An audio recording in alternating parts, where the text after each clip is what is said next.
नमस्कार विद्यार्थी मित्रांनो, इयत्ता 7वीच्या गणिताच्या तासामध्ये मी स्वाती कुलकर्णी आपलं मनापासून स्वागत करते. बघा, आपण शिकत आहोत आपला 9th chapter direct time inverse proportion. त्यामधलं डायरेक्ट प्रपोर्शन आपण शिकलो. आता आपण शिकणार आहोत इन्व्हर्स प्रपोर्शन. आता इन्व्हर्स प्रपोर्शन म्हणजे काय,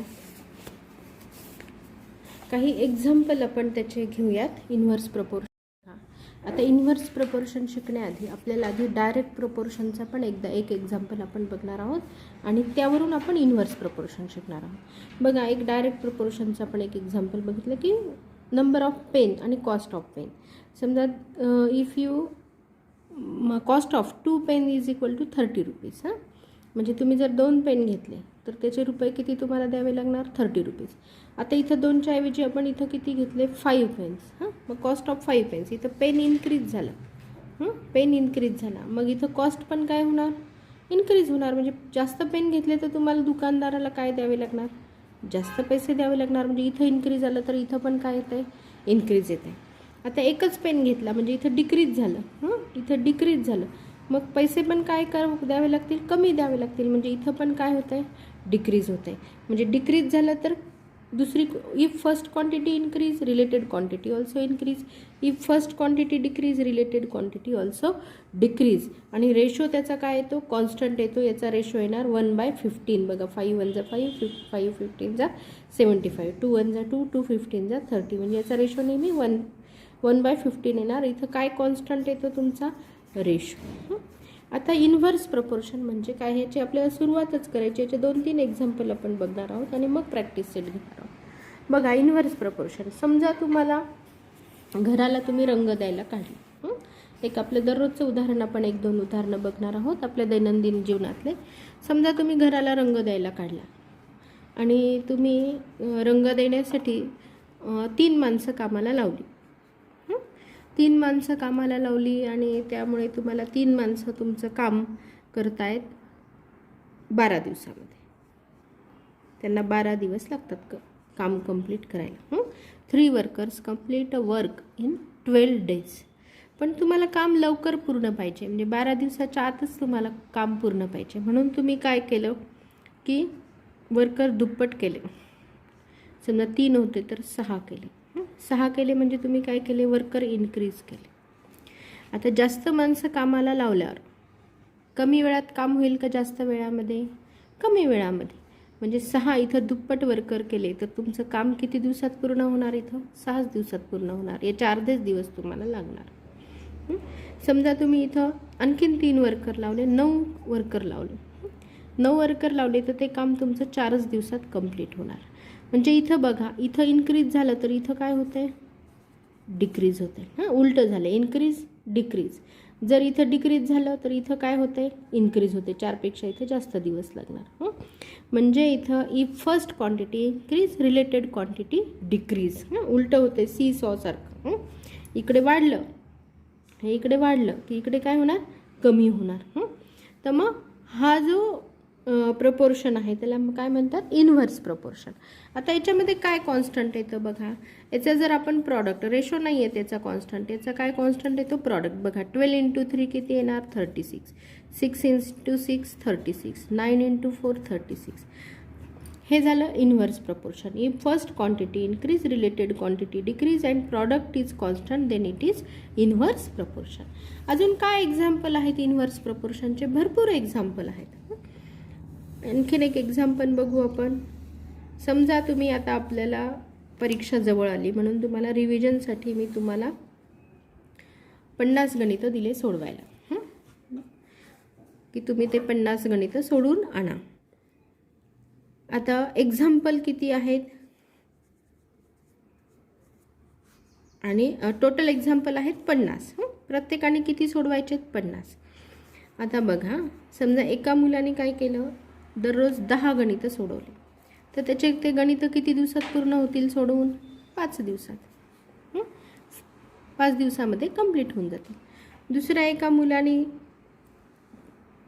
दररोज 2च गणितं सोडवली तर त्याला किती दिवस लागतील, 25 दिवस लागतील पूर्ण करायला. एका मुलाने म्हटलं की नाही, मला पटापट पूर्ण करायचं आहे, म्हणून त्यांनी दररोज 25 गणितं सोडवले तर त्याचं किती दिवसात होईल? 2च दिवसात कंप्लीट होईल. आज 25 केले, उद्या 25 केले, झालं 2 दिवसात अभ्यास कंप्लीट झाला. बघा इथं डिक्रीज झालं. रोज 10 गणितं सोडवण्याच्या ऐवजी त्यांनी किती सोडवले? 2च सोडवले. मग नंबर ऑफ डेज काय झाले? इन्क्रीज. म्हणजे इथं डिक्रीज झालं तर इथं काय होणार आहे? इन्क्रीज होणार आहे. आता याचा प्रॉडक्ट बघू आपण किती येतो. 10 5 जा 50 प्रॉडक्ट, 25 2 जा 50, इथे पण 25 2 जा 50. when first quantity decrease, related quantity increase and product is constant, then it is inverse proportion. आणखीन एक हे बघूयात आपण. आणखीन एक एक्झाम्पल बघूयात आणि मग प्रॅक्टिस सेट घेऊयात आपण. बघा की तुम्ही समजा सायकलवर चाललात तर स्पीड आणि टाईम हा नेहमी इन्व्हर्स प्रपोर्शन असतो. इन्व्हर्सली व्हेराईज होतात तो एकमेकांशी. स्पीड वाढवली की लागणारा टाईम काय असतो आपल्याला? कमी असतो. समजा तुम्ही कुठेतरी चाललेला आहात,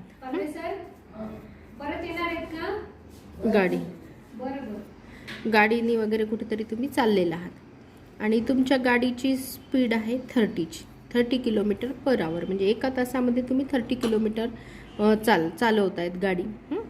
तर तुम्हाला एका ठिकाणी पोहोचायला 4 तास लागतात. तर टोटल डिस्टन्स किती होणार? 30 किलोमीटरनी 4 तास लागतात म्हणजे किती झालं ते? 120 किलोमीटरचं डिस्टन्स झालं.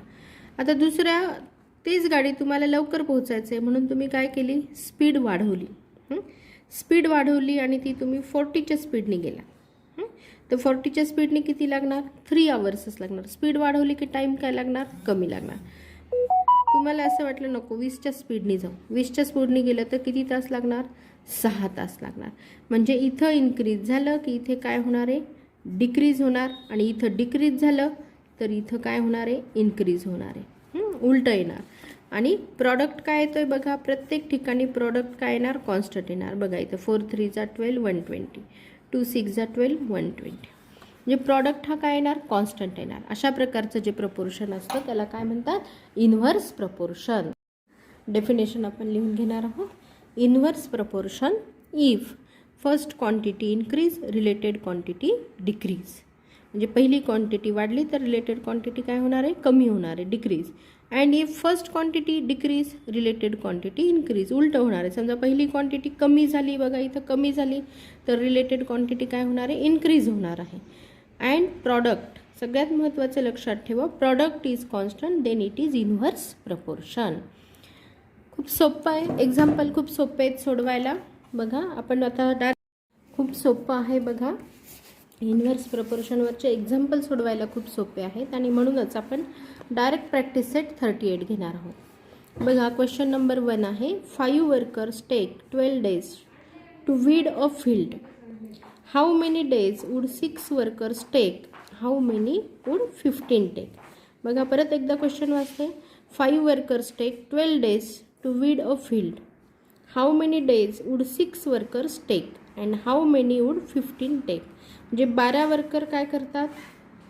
5 वर्कर काय करतात? 12 दिवसात एक काम कंप्लीट करतात. आणि तर 6 वर्कर तेच काम किती दिवसात कंप्लीट करतील आणि मग 15 वर्कर किती दिवसामध्ये कंप्लीट करतील? बघा सोपं आहे खूप. आपण आधी जसा टेबल केला होता तसाच आपल्याला टेबल करायचा आहे आता. बघा वर्कर्स आणि नंबर ऑफ डेज. पहिलं दिलेलं गिव्हन लिहायचं आपण. 5 workers complete a work in 12 days. मग 6 वर्कर्स कितीमध्ये करतील? एक्स आणि 2 आहे त्याच्यामध्ये म्हणून 2 आपण कॉलम केलेत. मग 15 वर्कर्स किती याच्यामध्ये करतील म्हणून वाय घेतलं, दुसरा व्हेरिएबल घेतला. 2 प्रश्न विचारलेले आहेत तुम्हाला याच्यामध्ये की 6 वर्कर्स किती याच्यामध्ये दिवसात करतील आणि 15 वर्कर्स किती दिवसामध्ये कंप्लीट करतील. आता बघा 5 वर्कर लावले 12 दिवसात. समजा 5च्या ऐवजी तुम्ही इथं 15 लावले म्हणजे मजूर वाढवले, वर्कर्स वाढवले, इन्क्रीज केलं तर दिवस काय होणार? कमी लागणार ना. जेवढे माणसं काम जास्त करतील तेवढे दिवस काय होणार? कमी होणार. म्हणजे एक इन्क्रीज झालं, एक डिक्रीज झालं. म्हणजे कोणतं प्रपोर्शन आलं हे? Inverse proportion. It is inverse proportion. Inverse proportion. And मग काय कॉन्स्टंट असतो? Product is constant. Product is constant. मग आता देअरफोर, मग आता प्रॉडक्ट लिहायचं आपण, एक एक काढायचं आपल्याला, म्हणून एक एक लिहिणार. प्रॉडक्ट इज इक्वल टू, बघा 5 इंटू 12, सरळ असा प्रॉडक्ट लिहायचा, is equal to 6 into x. Therefore आता ह्या एक्सची व्हॅल्यू आपल्याला काढायची. हा 6 इकडे आणला आपण, काय होणार, डिवाइड होणार. हा 6 इकडे आणला तर काय होणार, डिवाइड होणार. हे जशाला तसे लिहिले आपण, 5 into 12 upon 6 is equal to x. 6 1 6, 6 2 12, 5 2 किती झाले, 10. Therefore x is equal to किती आलं, 10. हे एक आन्सर आलं. आपल्याला तर वायचं पण काढायचं, दिसतंय का, बघा वायचं पण काढायचं. काय केलं आपण, हा 6 इकडे आणला, डिवाइड झाला. 5 इंटू 12 डिवायडेड बाय 6, 6 12ला भाग दिला, 6 2 12, 5 2 10. एक्सची व्हॅल्यू किती आली, 10. आता दुसरा प्रॉडक्ट येईल, दुसरं पण काढायचं आहे आपल्याला, 15 इंटू वाय. मग परत आपण प्रॉडक्ट लिहिला, 15 इंटू वाय, आपण वायच इकडे घेऊन टाकू, इज इक्वल टू, परत हाच लिहायचा, 5 इंटू 12. प्रॉडक्ट हा कॉन्स्टंट असतो, म्हणजे दोन्ही प्रॉडक्ट काय येणार, इक्वल येणार. बघा आता 15 आपल्याला इकडं न्यायचे, y is equal to 5 into 12 upon 15. आता 15 यांनी कशालाच डिवाइड होत नाही, खरं तर काटाकाटी अशी करता येते, पण सोपं हे, आपण हे मल्टिप्लिकेशन करू. 12 5 जा किती येणार, 12 5 जा 60, 60 अपॉन 50, 15 4 जा 60, म्हणजे किती आलं हे, वाय इज इक्वल टू किती आलं, 4. मग प्रश्न विचारला होता आपल्याला की in how many days 6 workers complete the work and in how many days 15 workers complete the work. मग शब्दामध्ये लिहायचं, therefore 6 workers take 10 days and 15 workers take 4 days to complete work. कळालं, सोपं आहे खूप. Question number 2, Mohanrao took 10 days to finish a book reading 40 pages every day. How many pages must he read in a day to finish it in 8 days? काय प्रश्न आहे, मोहनराव टूक 10 days, म्हणजे मोहनरावला एक पुस्तक वाचायला 10 दिवस लागतात. जर त्यांनी ठरवून रोज 40 पानं वाचली तर 10 दिवसात त्यांचं पुस्तक वाचून कंप्लीट होतं. पण त्यांना 10च्या ऐवजी 8च दिवसात वाचायचं, म्हणजे लवकर वाचायचं, तर पेजेस काय वाचावे लागतील, त्यांना जास्त वाचावे लागतील. म्हणजे कोणतं प्रपोर्शन आलं हे, inverse proportion. Number of pages, if he read 40 pages every day, he complete the reading in 10 days, म्हणजे 40 पानं रोज वाचले तर 10 दिवसात त्यांनी पुस्तक वाचून कंप्लीट होतं. त्याला लवकर कंप्लीट करायचे, 8च दिवसात वाचायचे, म्हणजे पेजेस त्याला दिवस काय वापरायचे, कमी, म्हणजे इथं डिक्रीज झालं तर इथं काय होणार, पेजेस जास्त वाचावे लागणार, म्हणजे इथं काय होणार, इन्क्रीज होणार. म्हणजे हे कोणतं प्रपोर्शन आलं, इन्व्हर्स प्रपोर्शन. मग इथं आयडेंटिफाय करून ते लिहायचं, इट इज इन्व्हर्स प्रपोर्शन.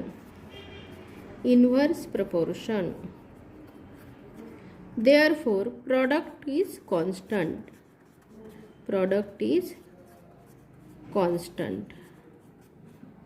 मग आता प्रॉडक्ट काय लिहिणार आपण, प्रॉडक्ट इज इक्वल टू, सरळ अशाला असा 40 into 10 is equal to x into 8. हा 8 इकडे घ्यायचा, डिवाइड होणार. मग 40 into 10 upon 8 is equal to x, 8नी भाग गेला, 8 पंचे 40, 10 पाचे 50, 50 इज इक्वल टू एक्स. म्हणजे एक्सची व्हॅल्यू काय आली, 50 आली.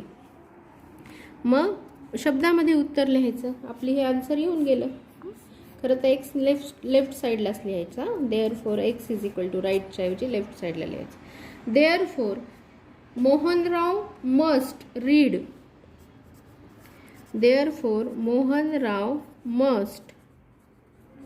read 50 pages every day. म्हणजे त्याने किती वाचले पाहिजेत, 50 पेजेस. सोपं आहे की नाही, बघा खूप सोपं. Question number 3, Mary cycles 6 kilometers per hour. How long will she take to reach her aunt's house which is 12 kilometers away? If she cycles at a speed of 4 kilometre per hour how long would she take. आता बघा speed दिलेली आहे तुम्हाला, ती 6 kilometre पर आवरनी cycle चालवते आणि ती म्हणजे एका तासामध्ये 1 आवरमध्ये ती किती जाते आहे 6 किलोमीटर. मग तिच्या आंटीचं घर दिलेलं आहे 12 किलोमीटरला, तर मग तिला तिथपर्यंत पोहोचायला किती वेळ लागेल. सोपं आहे खूप, 2 आवर्स आहे की नाही, 2 तास तिला लागतील 6 किलोमीटरच्या स्पीडने. मग तिने स्पीड कमी केली, 4 किलोमीटरनी चालली, तर तिला वेळ काय लागणार, जास्त लागणार. सोपं आहे, हे तोंडी येणारं गणित आहे की नाही. बघा काय दिलेलं आहे तुम्हाला, गिव्हन दिलेलं आहे. आता याच्यामध्ये 2-3 क्वेश्चन एकत्र विचारलेले आहेत, म्हणून आपल्याला थोडं स्टेप काय होतील वाढवावे लागतील. बघा डिस्टन्स दिलेलं आहे Mary's house to her aunt's house, म्हणजे तिच्या घरापासून तिच्या आंटीचं घर किती दिलेलं आहे 12 किलोमीटर. मग डिस्टन्स आपण लिहिलं 12 किलोमीटर. स्पीड कितीच्या चालली आहे ती 6 किलोमीटर पर आवर. मग तिला वेळ किती लागेल ह्या स्पीडने गेली तर. मग टाईम काय असतो, डिस्टन्स डिव्हायडेड बाय स्पीड. म्हणजे 6 किलोमीटरने चालली तर एका तासात 6, मग 2 तासात 12 किलोमीटर, म्हणजे तिला किती वेळ लागणार 2 आवर्स. आता आपण स्पीड आणि टाईमचा टेबल तयार केला प्रपोर्शनसाठी. स्पीड 6 किलोमीटरने चालत होती तेव्हा तिला किती वेळ लागला 2 आवर्स. आणि आता 4 किलोमीटर म्हणजे स्पीड तिने काय केली डिक्रीज केली, तर टाईम काय होणार आहे इन्क्रीज होणार आहे. म्हणजे हे कोणतं प्रपोर्शन आहे इन्व्हर्स प्रपोर्शन. मग आपण लिहिणार आहोत it is inverse proportion. Inverse proportion and therefore product is constant. Product is constant. मग आता बघा प्रॉडक्ट लिहायचा, therefore product is equal to 6 into 2 is equal to 4 into x.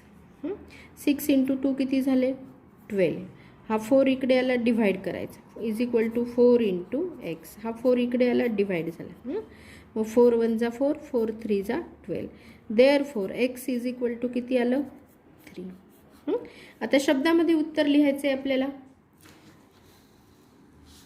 वर्डमध्ये answer लिहायचं आहे.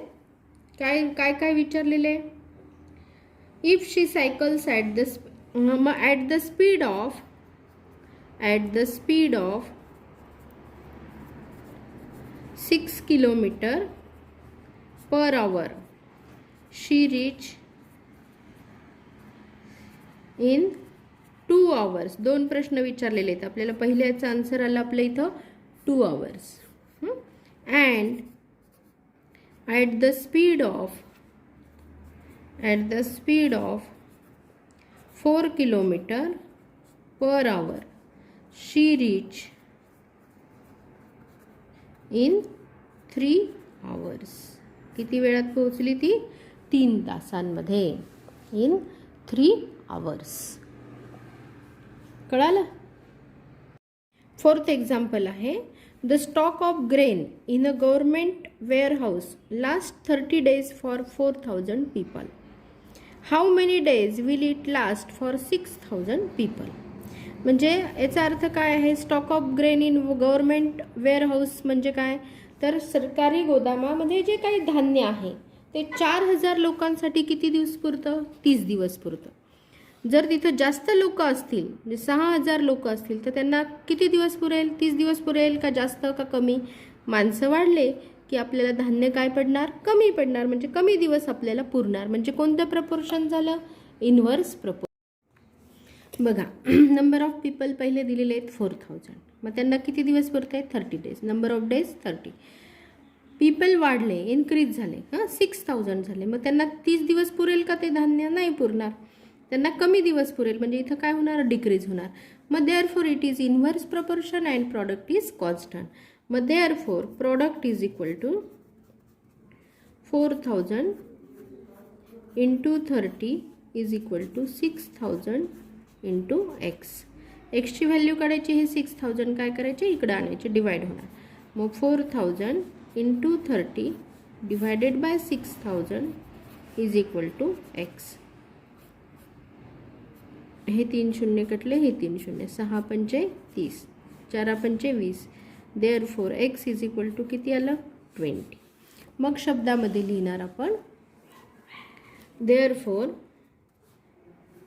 काय विचारलेले, how many days will it last for 6,000 people. Therefore 20 days it will last म्हणजे संपून जाईल फॉर 6000 पीपल. कळालं? कंप्लीट करा हे प्रॅक्टिस सेट होमवर्कच्या वहीमध्ये.